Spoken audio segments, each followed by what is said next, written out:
Assalamualaikum warahmatullahi wabarakatuh. Perkenalkan, saya Dika Rahmat Fadilah dengan NIM 2410 11 400 525. Selamat datang di video pembahasan sistem berkas. Kita akan membahas tentang 5 topik penting, yaitu yang pertama ada pengertian sistem berkas, yang kedua ada media penyimpanan file, yang ketiga ada organisasi berkas primer, yang keempat ada organisasi berkas sekuensial, dan yang terakhir ada organisasi berkas langsung. Pengertian sistem berkas. Oke, jadi apa sih sebenarnya sistem berkas itu? Sederhananya, sistem berkas atau file system adalah bagian dari sistem operasi yang ngatur bagaimana data disimpan, diatur, dan diakses di dalam komputer. Bayangin kamu punya lemari besar untuk menyimpan dokumen. Nah, sistem berkas ini kayak arsiparis digital yang bantu kamu naro, nyari, dan jaga semua file biar gak berantakan. File sendiri bisa berupa teks, angka, gambar, audio, video, bahkan program. Masing-masing file punya atribut kayak nama file, jenis file, ukuran, dan tanggal pembuatannya. Beberapa contoh sistem berkas yang sering kita dengar antara lain FAT32, NTFS di Windows, X3 di Linux. Tugas utama sistem berkas adalah ngatur direktori, jalur data, keamanan, dan keandalan file. Jadi, walaupun komputer dimatikan, data kamu tetap aman dan bisa dibuka lagi nanti. Selanjutnya, kita bahas media penyimpanan alias tempat file disimpan. Secara umum, ada dua jenis, yaitu penyimpanan primer dan penyimpanan sekunder. Yang pertama ada penyimpanan primer. Ini termasuk RAM dan ROM. RAM itu cepet banget, tapi datanya hilang kalau listrik mati, jadi sifatnya volatile.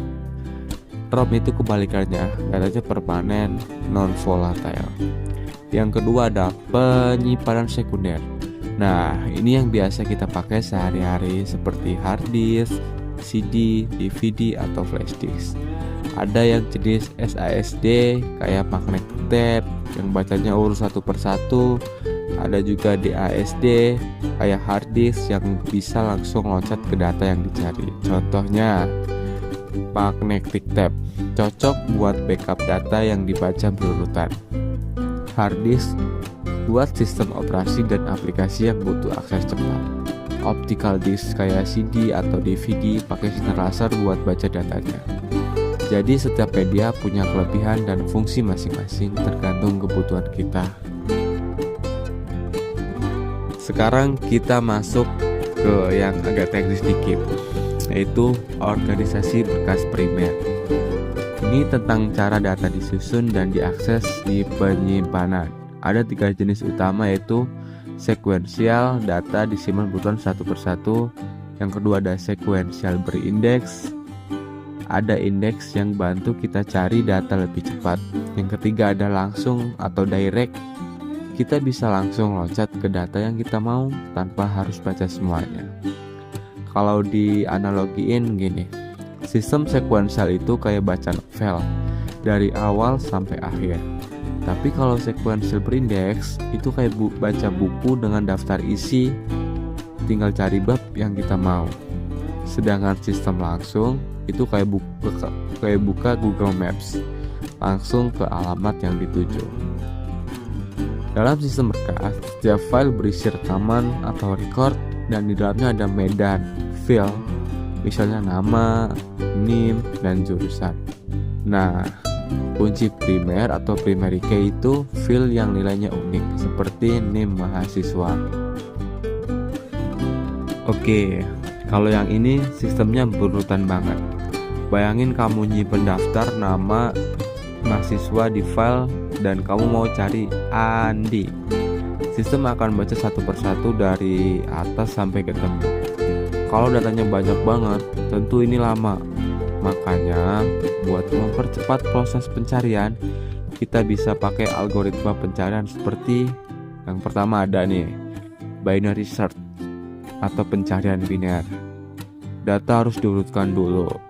Setelah itu, sistem bakal membagi data jadi 2 bagian.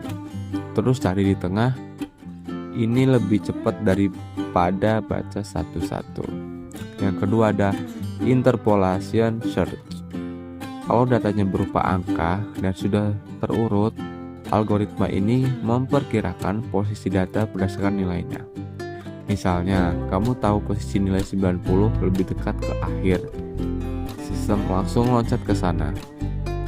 Kesimpulannya, organisasi sekuensial cocok buat proses data yang berurutan, seperti lapor bulanan, tapi bisa dioptimalkan pakai algoritma pencarian supaya nggak lemot.